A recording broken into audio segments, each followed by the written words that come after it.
اللہ سبحانہ کو زیبا اور لائق ہے جو سارے جہان کا خالق و مالک، مدبر و متصرف اور منتظم ہے، جو سب پر مہربان، ہر وقت مہربان ہے، جو انصاف کے دن کا مالک بھی ہے۔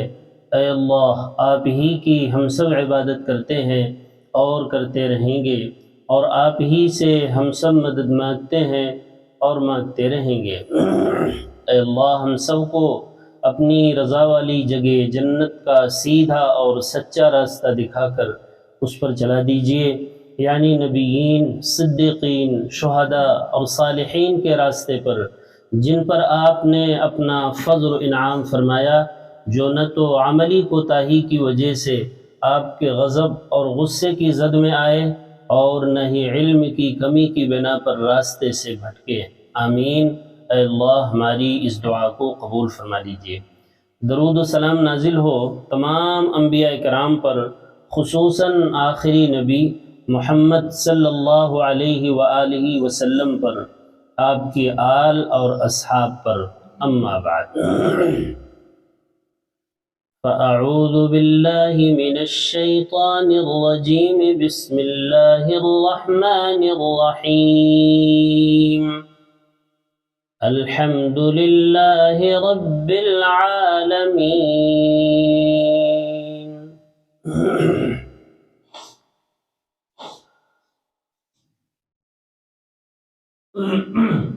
دیکھیے، یہ سورۃ الفاتحہ کی پہلی آیت ہے، اس میں 4 لفظ ہیں۔ الحمد للہ رب، اور چوتھا اور آخری لفظ ہے العالمین۔ تو سب کے معنی پہلے ہم سمجھ لیں اور اس کے بعد ترجمہ۔ حمد کے معنی ہیں اللہ کے جمال اور جلال اور کمال کو بیان کرنا، یہ حمد کہلاتا ہے۔ الحمد معنی اللہ کے کمالات کو بیان کرنا، اللہ کے جلال کو بیان کرنا، غصے کو بیان کرنا، اللہ کے کمالات کو بیان کرنا، یہ ہے بھائی حمد۔ پورا قرآن اسی سے بھرا ہوا ہے۔ یا تو اللہ کا جمال بیان ہو رہا ہے، اور اللہ کا جمال بیان ہوگا اس کائنات کے ذریعے سے۔ آسمان کو کس نے بنایا بغیر ستون کے، یہ کمال ہے اللہ کا۔ جمال بھی ہے، کمال بھی ہے، اسی کمال ہی میں جمال ہے۔ غور کریں، جو کمالات ہیں، خلق السماوات بغیر عمد، آسمان کو بنایا بغیر کسی ستون کے۔ کوئی ہے جو کسی چھت کو بغیر ستون کے، پلر کے بنا سکتا ہے؟ یہ کمال ہے اللہ کا۔ اتنا بڑا سورج، جو زمین سے 13 لاکھ گنا بڑا سورج، فضا میں تیرا دیا، یہ کمال ہے یا نہیں؟ انسان کو ایک قطرے سے نکال کے باہر کر دیا، الگ الگ شکلوں والا انسان بنا دیا، یہ کمال ہے یا نہیں؟ اور ہر چیز کو بہت ہی خوبصورتی سے کیا کہ اس سے زیادہ خوبصورتی کا تصور ہی نہیں کر سکتا انسان۔ مثلا انسان کو اللہ نے جس طرح بنا دیا، کیا کوئی انگلی رکھ سکتا ہے کسی چیز پر کہ یہاں اللہ یہ چیز اور لگا دیے ہوتے تو زیادہ اچھا تھا؟ یا ایک ہاتھ چھوٹا یا ایک ہاتھ بڑا تھوڑا سا کرتے تو زیادہ اچھا تھا؟ کوئی انگلی رکھنے کی گنجائش ہے اللہ کے کام میں بھائی؟ یہ ہے جمال، یعنی جس چیز کو بھی بنایا کمال کا بنایا، بہت ہی حسین بنایا کہ اس سے زیادہ حسن کا تصور ہی نہیں ہو سکتا تھا، اتنا جمال ہے۔ تو پورا قرآن بھائی اللہ کے کمالات سے ہی بھرا ہوا ہے، اسی کا بیان ہوگا۔ اللہ کے جلال کا بھی بیان ہوگا اس میں، یہ بھی حمد ہی ہے۔ قوموں پر کیسے اللہ ناراض ہوا تو پھر کیسی گرفت کی ہے ان کی۔ بڑی بڑی قومیں جن کا نعرہ کیا تھا؟ من اشد منا قوہ، ہم سے زیادہ بھی طاقت والا کوئی ہے؟ اللہ نے بنایا بھی ان کو بہت زبردست تھا، قوم عاد کو، ستونوں جیسے کھجور کے تنے ہوتے ہیں نا، ویسے لمبے لمبے۔ اسی لیے وہ کیا نعرہ مارتے ہوئے چلتے تھے بھائی؟ من اشد منا قوہ، ہم سے زیادہ بھی طاقت والا کوئی ہے؟ جب ہود علیہ السلام انہیں ڈراتے تھے اللہ کے عذاب سے کہ فرشتے عذاب لے کر آ جائیں گے، جیسے نوح علیہ السلام کی قوم پر عذاب آیا، تو کہتے ہیں ہم سے مقابلہ کون کرے گا؟ ہم اتنے طاقت والے ہیں اللہ نے فرمایا اولم یروا ان اللہ الذی خلقہم هو اشد منہم قوہ، ان نادانوں کو پتہ نہیں کہ جس نے ان کو طاقت والا بنایا ہے وہ ان سے زیادہ طاقت والا ہے۔ ذرا سوچے تو صحیح، کیسی بے عقلی کی بات کر رہے ہیں۔ تو قوموں پر جو عذاب آیا یہ کیا تھا بھائی؟ یہ کس کا بیان ہوگا پھر؟ یہ جلال کا بیان ہوگا۔ فَكُلًّا أَخَذْنَا بِذَنبِهِ، ہم نے ہر ایک کو پکڑا ہے نافرمانیوں کی وجہ سے۔ فَمِنْهُمْ مَنْ أَخَذَتْهُ الصَّيْحَةُ وَمِنْهُمْ مَنْ خَسَفْنَا بِهِ الْأَرْضَ وَمِنْهُمْ مَنْ أَغْرَقْنَا، کسی کو چیخ کے ذریعے سے، زلزلے کے ذریعے سے، کسی کو غرقاب کر دیا، طرح طرح کے عذاب بھیجے یا نہیں بھیجے۔ یہ کیا بیان ہو رہا ہے؟ یہ بھی اللہ کی حمد ہے، لیکن یہ جلال کا بیان ہے اللہ کا۔ تو حمد کے معنی سمجھ میں آیا؟ کیا ہے معنی حمد کے؟ اللہ کے کمال کو، اللہ کے جلال کو، اللہ کے جلال کو بیان کرنا، یہ ہے الحمد، جس کا مظہر یہ پوری کائنات ہے۔ اپنے کمالات کو، اپنے جمال کو اللہ کہاں ظاہر کر رہے ہیں؟ خود تو نظر نہیں آتے نا، اپنے کمالات کو ظاہر کرتے ہیں اس عالم میں۔ یہ ایک پردہ ہے، سمجھ لیجئے، پردے پر چیزیں دکھائی جاتی ہیں نا، بھئی پروگرام تو دور دراز سے کہیں آ رہا ہوتا ہے، لیکن یہاں پردے پر ہم اور آپ دیکھ رہے ہیں، اسکرین پر دیکھ رہے ہیں، تو یہ پورا عالم ایک پردہ ہے، ایک اسکرین ہے۔ اپنے کمال کو، اپنے جلال کو، اپنے جمال کو اللہ اس پر دکھا رہے ہیں، خود نظر نہیں آتے۔ یہ کیا ہے بھائی؟ الحمد۔ ایک جگہ اللہ تعالیٰ نے فرمایا یہ حمد کس کے لیے ہے؟ حمد یہ صرف اللہ کے لیے۔ کمالات کا، جمالات کا جامع کون ذات ہے؟ صرف اللہ ہے۔ جو جمال، جو کمال آپ کو نظر آ رہا ہے وہ اس کا نہیں ہے، وہ جمال اللہ کا ہے۔ جہاں نظر آ رہا ہے وہ ایک پردہ ہے، اسکرین ہے، اس پر اللہ اپنے کمال کو دکھا رہے ہیں۔ کبھی آسمان کی صورت میں خوبصورت بغیر ستون کے بنا کے، کبھی تاروں اور سیاروں کی صورت میں، کبھی انسان کی صورت میں۔ انسان کے اندر بھی جو کمالات ہیں، جو جمال ہے، یہ سب کہاں سے آ رہا ہے بھائی؟ اس کا پاور ہاؤس کون ہے؟ اس کا پاور ہاؤس اللہ ہے۔ جہاں آپ کو نظر آ رہا ہے وہاں کی نہیں ہے یہ خوبیاں۔ اگر کسی انسان میں کوئی بھی کمال ہے، جو بھی کائنات کے کسی بھی حصے میں جو بھی جمال اور کمال آپ کو نظر آ رہا ہے، وہ جمال اور کمال اس کا نہیں ہے، وہ تو ایک پردہ ہے، ایک اسکرین ہے، وہ اس کا پاور ہاؤس صرف اللہ کی ذات ہے۔ اسی لیے فرمایا الحمد للہ، حمد سب کی سب کس کے لیے ہے؟ اللہ کے لیے ہے۔ لہ الحمد فی السماوات والارض، اسی کے لیے حمد ہے، تعریف ہے، آسمانوں میں بھی اور زمین میں بھی۔ کیا فرمایا؟ آسمان میں جو خوبیاں ہیں، جی جنت بنائی گئی ہے، فرشتے ہیں، جبریل ہیں، اور زبردست فرشتے ہیں جو ذی قوہ بتایا گیا ان کو، تو یہ سب ان کا اپنا کمال نہیں ہے۔ یہ کمال کس کا ہے؟ چاہے وہ جبریل میں ہو، چاہے وہ جنت میں ہو، چاہے جہاں ہو، وہ جمال کس کا ہے؟ وہ کمال کس کا ہے؟ وہ اللہ کا ہے۔ لہ الحمد فی السماوات، اسی کے لیے حمد ہے، تعریف ہے، بڑائی ہے، کبریائی ہے، آسمانوں میں بھی والارض، اور زمین میں بھی۔ زمین میں بھی جتنی مخلوق ہیں اور جہاں جہاں جو کمال اور جمال آپ کو نظر آ رہا ہے، وہ سب کمالات اللہ کے ہیں، چاہے زمینی مخلوق میں نظر آ رہی ہوں، چاہے وہ آسمانی مخلوق میں ہوں۔ اسی لیے فرمایا وَلَهُ الْحَمْدُ فِي السَّمَاوَاتِ وَالْأَرْضِ۔ یہ میں سورہ روم کی آیت سنا رہا ہوں، سورہ نمبر 30 اور آیت نمبر 18۔ لہ الحمد فی السماوات والارض، اسی کے لیے حمد ہے، تعریف ہے، جمال ہے، کمال ہے، سارے کمالات اور جمالات اسی کے لیے ہیں، چاہے آسمانوں میں ہو بھائی، چاہے وہ زمین میں ہو۔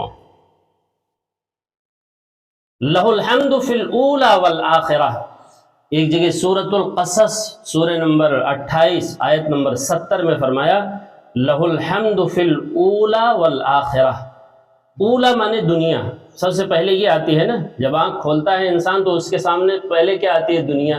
والآخرہ، اور آخرت بھی آئے گی لیکن آخر میں، اس زندگی کے ختم پر آتی ہے۔ یہ زندگی جب ختم ہوگی تو اس کے بعد ہی کیا شروع ہو جاتی ہے بھائی؟ اسی لیے اس کو آخرہ کہتے ہیں۔ دنیا کے معنی قریب کے ہیں، دنیا کے لغت میں اگر معنی دیکھیے گا تو کیا معنی ہے؟ الدنیا مانے بھائی قریب، یعنی جو ہم سے سب سے قریب ہے، ابھی جو سب سے پہلے آتی ہے اس کو اولا بھی کہتے ہیں، دنیا بھی کہتے ہیں۔ دنیا میں بھی تعریف صرف اللہ کے لیے ہے اور آخرت میں بھی تعریف صرف اللہ کے لیے، یعنی زمان ہو یا مکان۔ زمان یعنی زمانہ، یہ دنیا یہ پہلا زمانہ ہے، شروع کا زمانہ ہے جی، اور قریب کا زمانہ ہے۔ الآخرہ، آخرت کا جو زمانہ ہے، چاہے وہ زمان ہو یا مکان، مکان یعنی آسمان و زمین، آسمان و زمین میں بھی تعریف صرف اللہ کے لیے، اور زمانہ چاہے دنیا کا ہو یا آخرت کا، وہاں بھی تعریف صرف اور صرف کس کے لیے ہے؟ اللہ کے لیے ہے۔ تو یہ معنی ہے بھائی الحمدللہ کے۔ اچھا، کبھی کبھی یہ جو حمد ہے نا، شکر کے طور سے بھی اگر اللہ کا آپ کو شکر ادا کرنا ہے، اس کے لیے بھی یہی صیغہ ہے، کیا؟ الحمدللہ۔ کوئی نعمت اللہ نے کی اور آپ کے اندر جذبات پیدا ہوئے اللہ کی عظمت کے، بڑائی کے، کہ میں اللہ کی تعریف کروں، اس نعمت پر جو اللہ نے مجھے دیا ہے بطور خاص، تو آپ کیسے تعریف کریں گے؟ اللہ کا شکر کیسے ادا کریں گے؟ اس کے لیے کون سا لفظ آپ لائیں گے؟ اس کے لیے یہی لفظ ہے الحمدللہ۔ جیسے ابراہیم علیہ السلام نے کیا، شکر کیا انہی لفظوں سے، فرمایا الحمدللہ الذی وہب لی علی الکبر اسماعیل و اسحاق۔ یہ سورہ ابراہیم کی آیت سنا رہا ہوں، سورہ نمبر 14 اور آیت نمبر 39۔ کیا تعریف کی انہوں نے؟ الحمدللہ الذی، تمام تعریف اس اللہ کے لیے ہے، یا اس کا ترجمہ کیے شکر ہے اس اللہ کا، شکر ہے اس اللہ کا، یہ ترجمہ کرے، چونکہ یہاں ایک نعمت پر تعریف کر رہے ہیں جو ان کو اللہ نے عطا کی۔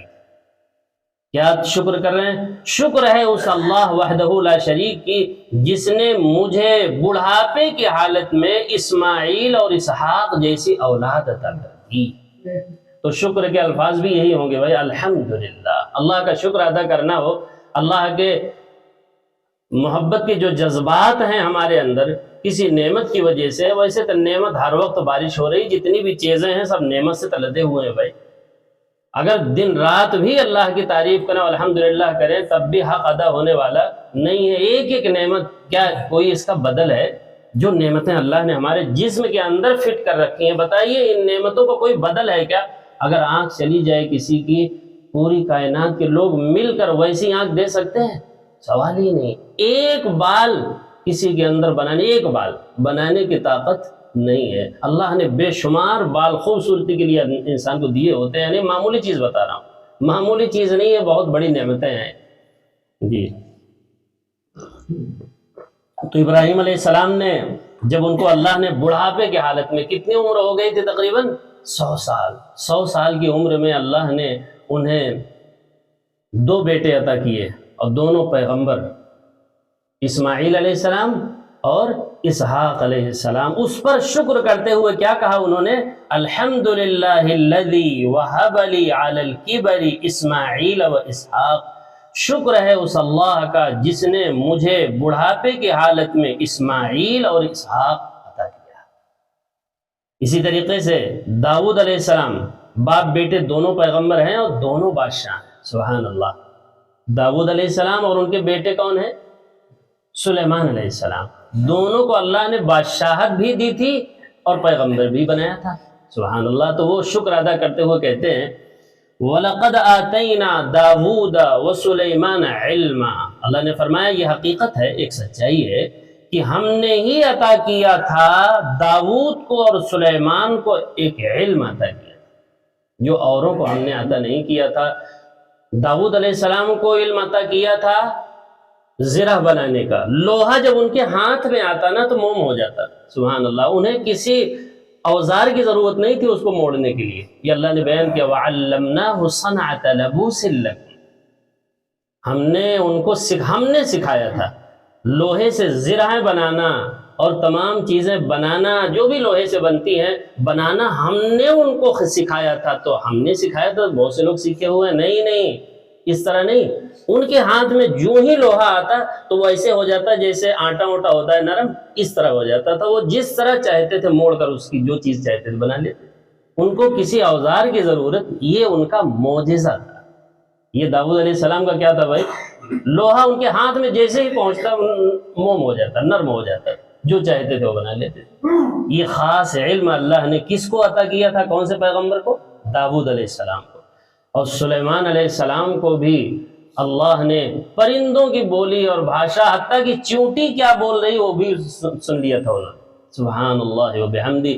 ارے بھائی چیونٹی کے نام سے پوری ایک سورت ہے قرآن میں، سورہ نمل، سبحان اللہ، سورہ نمل ایک پوری سورت ہے، اس میں یہی بتایا گیا کہ دو چیونٹیاں آپس میں گفتگو کر رہی تھی اور سلیمان علیہ السلام کا لشکر آ رہا تھا، اور انہوں نے کہا جلدی جلدی اپنے بلوں میں گھس جاؤ، دیکھو وہ سلیمان کا لشکر جرار آ رہا ہے، تم کو مسل کر رکھ دے گا اور انہیں شعور بھی نہیں ہوگا، پتہ بھی نہیں چلے گا، تم اس میں حقیر فقیر اور چھوٹی مخلوق ہو، پتہ بھی تو نہیں چلے گا، جلدی جلدی اپنے بلوں میں گھس جاؤ۔ یہ نصیحت کر رہی تھی چیونٹی جو سردار تھی اپنے تمام چیونٹیوں کو۔ یہ سن کر فَتَبَسَّمَ ضَاحِكًا مِّن قَوْلِهَا، یہ بات اس کے سن کر سلیمان مسکرا اٹھے۔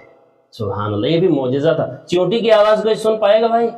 پوری چیونٹی کان میں چلی جائے تب آپ کو اس کے وجود کی آواز آئے گی، ورنہ اس کی آواز تو کوئی سنا ہی نہیں آج تک، ہے یا نہیں؟ سلیمان علیہ السلام کا یہ معجزہ تھا۔ یہی ہے خاص علم، اور بھی علم اللہ نے عطا کیا تھا جو بتایا ہے قرآن میں، اس کی تفصیل میں نہیں جا رہا ہوں، اتنا ہی سمجھ لیں کہ اللہ نے داؤد علیہ السلام کو اور سلیمان علیہ السلام کو خاص علم عطا کیا تھا جو اوروں کو اللہ نے عطا نہیں کیا تھا۔ اور اس پر انہوں نے کیا کہا، اب یہ مجھے سنانا ہے۔ وقالا، دونوں نے پھر اس پر شکر ادا کیا، کیسے؟ الحمدللہ الذی فضلنا علی کثیر من عبادہ المؤمنین۔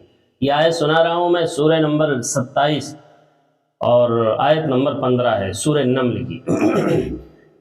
انہوں نے کہا شکر ہے اس اللہ کا جس نے اپنے مومن بندوں میں سے بے شمار بندوں پر ہم دونوں کو اس نے فضیلت دی، علم عطا کر کے اس نے کیا دیا ہمیں؟ خاص علم عطا کر کے اس نے ہمیں فضیلت دیا، اس پر میں شکر ادا کرتا ہوں۔ اللہ تو یہاں حمد کس معنی میں ہے بھائی؟ شکر کے معنی میں، یعنی اللہ کا شکر ادا کرنا ہو تو اس کے لیے کیا کہیں گے؟ بندوں کو تو کہتے ہیں شکریہ، لیکن اللہ کے لیے ایسے کہیں گے بھائی آئے اللہ آپ کا شکریہ؟ نہیں، اللہ کے شکر ادا کرنے کا طریقہ ہے الحمدللہ، اللہ تیرا شکر احسان ہے۔ اچھا بھائی، اسی طریقے سے جب جنتی جنت میں چلے جائیں گے تو اس موقع پر بے ساختہ شکریہ کا لفظ، شکر کے جذبات جو ان کے اندر اٹھیں گے، اس کو وہ زبان سے یوں کہیں گے، اس کو قرآن نے نقل کیا ہے، الحمدللہ الذی ہدانا لہذا وما کننا لنہتدی لولا ان ہدانا اللہ۔ یہ آیت میں سنا رہا ہوں سورہ نمبر 7 کی، سورۃ الاعراف کی، اور آیت نمبر ہے 43، بہت اہم آیت ہے۔ جیسے ہی جنت میں داخل ہوں گے تو یہ کہیں گے جنتی کیا؟ شکر ہے اس اللہ کا جس نے یہاں تک پہنچنے کے لیے ہماری رہنمائی کر دی دنیا میں، کہ میں اس راستے پر چلتا رہا اور اس راستے پر چلتے ہوئے ہمیں موت بھی آ گئی اور اللہ نے دوبارہ اٹھایا تو یہ دیکھیے جنت میں پہنچ گیا ہوں۔ شکر ہے اس اللہ کا کہ اس نے ہمیں یہاں تک پہنچنے کا راستہ بتا دیا، اس پر چلایا، اس کا شکر ہے۔ فوراً یہ الفاظ کہیں گے، کیا کہیں گے؟ الحمدللہ الذی، شکر ہے اس اللہ کا جس نے ہمیں ہدایت دی، ہماری رہنمائی کی، لہذا اس جنت تک پہنچنے کے لیے، کہ دنیا میں ہم وہ راستہ اختیار کیے جو یہاں تک ہمیں لے آیا۔ وما کننا لنہتدی لولا ان ہدانا اللہ، اگر اللہ ہمیں ہدایت نہ دیتا تو ہم ہدایت پانے والے نہیں تھے۔ دنیا تو ایسی جگہ تھی کہ اکثر لوگ وہاں پھنس ہی گئے تھے اور راستہ چھوڑ چکے تھے۔ صراط مستقیم پر اکثر لوگ کہاں ہوتے ہیں بھائی؟ دنیا میں سب بھٹکے ہوئے ہیں کہ نہیں؟ بہت کم لوگ ہیں۔ قلیل من عبادی الشکور قلیلا ما تذکرون قلیلا ما تؤمنون، بہت کم لوگ۔ تو بہرحال یہ تو معنی بیان ہوئے کس کے؟ الحمد کے۔ اب ہم آ جائیں دوسرے لفظ پر، للہ۔ دیکھیے جو اللہ ہے نا، سب سے بڑا لفظ، تمام صفات کمالیہ اور جمالیہ اور جلالیہ کا جامع ہے یہ لفظ۔ کون سا بھائی؟ اللہ، بہت بڑا لفظ ہے۔ یعنی اگر آپ کہہ دیں اللہ تو جتنے بھی صفاتی نام ہیں وہ سب اس میں آ گئے۔ اگر آپ کہیں رحمان تو اس میں صفت رحمت ہی آئے گی۔ اگر اللہ کو کہیں یا جبارو یا قہارو تو اس میں جباریت اور قہاریت ہی ہے۔ کہیں آپ یا ملک ہو تو وہ بادشاہی ملک ہی آئے گا، لیکن اگر آپ کہیں اللہ تو جتنے بھی صفات ہیں اللہ کے وہ سب کے سب ایک لفظ میں آپ نے کہہ دیا، اتنا جامع لفظ ہے کون بھائی؟ اللہ۔ تمام صفات کمالیہ اور جلالیہ اور جمالیہ کا جامع ہے یہ لفظ کون؟ اللہ۔ یہی معنی ہے اللہ اکبر کے، یہ نام سب سے بڑا ہے اللہ کا، یہ جو نام ہے یہ سب سے بڑا نام ہے، یہ اسم اعظم ہے، یہ اسم اکبر ہے، اس سے بڑا کوئی نام اللہ کا ہے ہی نہیں۔ اللہ کہہ دیا تو گویا جتنے بھی نام ہیں آپ نے ایک ساتھ کہہ دیا، جتنے بھی صفات ہیں اللہ کی وہ ایک ساتھ آپ نے بول دیا۔ باقی اور جس صفاتی نام بولیں گے تو اس میں ایک ہی نام آئے گا، لیکن اللہ کہنے میں سارا کچھ آ گیا، سب کچھ آ گیا۔ اور صحیح بات تو یہ ہے کہ پوری کتاب اور پورا قرآن یہ اللہ ہی کی تفسیر ہے۔ اور آسان کرے، پورا قرآن کس کی تفسیر ہے بھائی؟ اللہ کی تفسیر ہے۔ اللہ کون ہے؟ اللہ کے کمالات کیا ہیں، جمال کیا ہے، وہ جلال کیسا تھا اس کا جو قوموں پر عذاب دیا جس کے ذریعے سے، تو وہ سارا کچھ تو بیان ہوگا قرآن میں نا، جمال اور جلال اور کمال۔ تو بس یہ اللہ کی گویا تفسیر ہوگی، اللہ ہی کی تفسیر ہے۔ اچھا، اللہ کے لفظ کی عجیب خصوصیت ہے، یہ ایسا لفظ بھی ہے، ایسا لفظ ہے، اس میں دیکھیے کتنے حرف ہیں، الف ہے سب سے پہلے، اور اس کے بعد کیا ہے؟ لام ہے، اور اس کے بعد بھی لام ہے، 2 لام ہے، تشدید ہے نا، اور اس کے بعد ہاء ہے۔ کتنے حرف ہیں؟ 4۔ آپ ایک ایک حرف کو حذف کرتے رہیں تب بھی اللہ ہی اس سے مراد ہوتا ہے، سبحان اللہ۔ آپ حمزہ کو حذف کر دیں تو فرمائے للہ ما فی السماوات وما فی الارض، تو کس کو بتایا اس نے؟ حمزہ حذف کر دیا، پھر بھی اللہ ہی کو بتا رہا ہے، سبحان اللہ۔ کیسا خوبصورت لفظ ہے اور کیسا پیارا لفظ ہے، کائنات میں ایسا لفظ ہے ہی نہیں، کوئی اور لفظ ایسا ہے ہی نہیں بھائی۔ اس کے ذرا لفظی اعتبار سے غور کریں، معنوی اعتبار سے تو بتا دیا ہم نے، تمام صفات کمالیہ کا جامع ہے یہ لفظ، یہ تو مانن، لیکن لفظاً بھی ذرا غور کریں اللہ پر۔ آپ حمزہ حذف کر دیں تو کیا بچے گا؟ وَلِلَّهِ جُنُودُ السَّمَاوَاتِ وَالْأَرْضِ، حالانکہ حمزہ نہیں ہے، اللہ نہیں ہے، للہ سے شروع کر رہے ہیں، لیکن بتا کس کو رہا ہے؟ وہ اللہ ہی کو بتائے گا۔ وَلِلَّهِ مَا فِي السَّمَاوَاتِ وَمَا فِي الْأَرْضِ، اللہ ہی کے لیے ہے تعریف، اللہ ہی کا ہے سب کچھ، جو کچھ بھی آسمانوں میں ہے، جو کچھ زمین میں ہے، سب اسی کا ہے، سب اسی کی ملک ہے۔ اچھا چلیں ایک لام کو حذف کر دیں، ایک لام باقی رکھے، اب 2 حرف رہ گیا، لہو ہے نا، لہو الملک ولہ الحمد، کس کو بتایا اس نے؟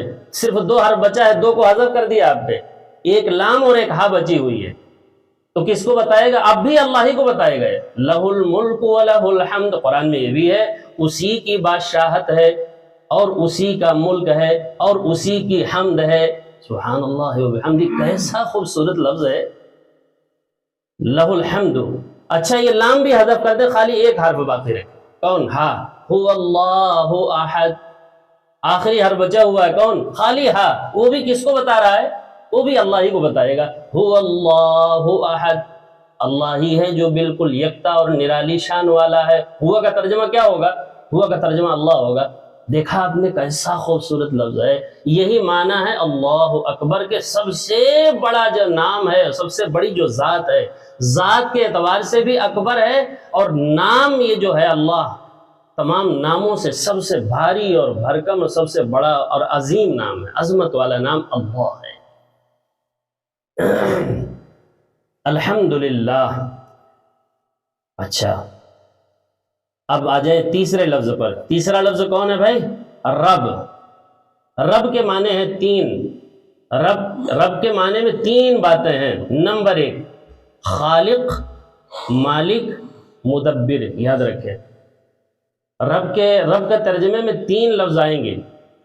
رب معنی تمام جہان کا خالق اکیلا اللہ ہے، اور خالق بھی سب کا وہی ہے، اور اس کے بعد مالک بھی ہر شے کا وہی۔ آسمان و زمین میں جتنی بھی چیزیں، وما بینہما، جتنی بھی چیزیں، سب کا خالق بھی وہی ہے، یعنی پیدا کرنے والا بھی وہی ہے، کوئی پیدا نہیں کر سکتا کسی چیز کو۔ ہاں اللہ کی بنائی ہوئی چیزوں کو جوڑ کے تیسری چیز بنا لے، اللہ ہی کی بنائی ہوئی چیزوں کو، ورنہ کوئی چیز پیدا کر دے، لوہا کوئی پیدا کر دے، پانی پیدا کر دے، غذاؤں کو پیدا کر دے، ہو سکتا ہے بھائی؟ پیدا کرنے والی ذات صرف اللہ کی ہے۔ تو رب کے معنی ہے خالق، نمبر 2 مالک، نمبر 3 مدبر، مدبر یعنی منتظم، انتظام کرنے والا، چلانے والا۔ اللہ ہی نے مثلا اس جسم کو بنایا بھی، خلق بھی وہی کیا، اور مالک بھی وہی ہے، اور تصرف بھی دیکھیے اسی کا چلتا ہے، تدبیر بھی اسی کی چلتی ہے، انتظام بھی وہی کرتا ہے، جو چاہتا ہے جہاں طاری کر دیتا ہے۔ بتائیے ہم بچپنے میں تھے اور اسی نے کہاں ہمیں لے جا کے پہنچا دیا جوانی میں، اور جوانی سے کہاں لے آیا؟ اپنے ہی انتظام سے۔ یہ مدبر کا ترجمہ کر رہا ہوں، منتظم، اپنے ہی انتظام سے کہاں لے کر آیا وہ؟ بڑھاپے میں، اور اپنے ہی انتظام سے ہمارے اور آپ کے چاہے بغیر وہ کہاں لے جائے گا؟ قبر میں۔ ثم اماتہ فاقبرہ، موت دے گا پھر قبر میں لے جائے گا، اپنے ہی انتظام سے دوبارہ اٹھائے گا۔ ایسے ہی پورے کائنات کو وہ اپنے ہی انتظام سے، اپنی ہی تدبیر سے وہ چلا رہا ہے، اس میں کسی کا کچھ بھی دخل نہیں ہے، جیسے وہ چاہتا ہے لے کے چل رہا ہے، اپنی مرضی سے، اپنے پروگرام سے۔ تو رب کے معنی میں کتنی باتیں ہیں بھائی؟ 3 باتیں یاد رکھیں۔ سب کا خالق بھی وہی ہے، سب کا مالک بھی وہی ہے، سب کا مدبر اور منتظم اور محتمم بھی وہی ہے۔ یہ مدبر کا ترجمہ کر رہا ہوں، تدبیر بھی وہی کرتا ہے، انتظام بھی وہی سنبھالتا ہے۔ ہمارے جسم کا انتظام کون سنبھال رہا ہے؟ غذاؤں کو کون ہضم کراتا ہے؟ جی، خون میں تبدیل کون کر دیتا ہے غذاؤں کو؟ اور تمام چیزوں میں جو طاقت کی چیزیں ہیں، ہر عضو میں طاقت اس غذا کے ذریعے سے کون وہاں سپلائی کر رہا ہے بھائی؟ اللہ ہی ہے، اللہ کے علاوہ کوئی طاقت ہے؟ یہ ہے انتظام۔ تو رب ہے اللہ، یعنی خالق بھی ہے، مالک بھی ہے، مدبر بھی ہے، منتظم بھی ہے۔ العالمین، سارے عالم کا، یہ عالم، العالم جو ہے معنی جمع ہے لیکن اس کی بھی جمع لائے العالمین، ہر عالم کا، چاہے وہ عالم انسان ہو، چاہے وہ عالم حیوان ہو، چاہے وہ عالم ملائکہ ہو، چاہے وہ عالم جن ہو، چاہے وہ عالم نباتات ہو، جمادات ہو، معدنیات ہو، کوئی بھی عالم ہو، سب کا خالق بھی وہی ہے، سب کا مالک بھی وہی ہے، سب کا منتظم اور بڑھانے والا اور چلانے والا اور سنبھالنے والا بھی وہی ہے۔ انشاءاللہ اب ترجمہ ہم اس آیت کا کل کریں گے۔ اللہ تعالیٰ سے دعا ہے کہ قرآنی باتوں کو پوری توجہ کے ساتھ، عظمت کے ساتھ، محبت کے ساتھ سننے کی، سمجھنے کی، اور پھر اس پر اخلاص کے ساتھ عمل کرنے کی توفیق عطا فرمائے۔ جب تک زندہ رکھے صحیح ایمان، صحیح اسلام پر زندہ رکھے، جب موت آئے تو صحیح ایمان، صحیح اسلام پر موت آئے۔ سبحانک اللہم و بحمدک، اشہد ان لا الہ الا انت، استغفرک و اتوب الیک۔ سبحان ربک رب العزة عما يصفون، وسلام على المرسلين، والحمد لله رب العالمين۔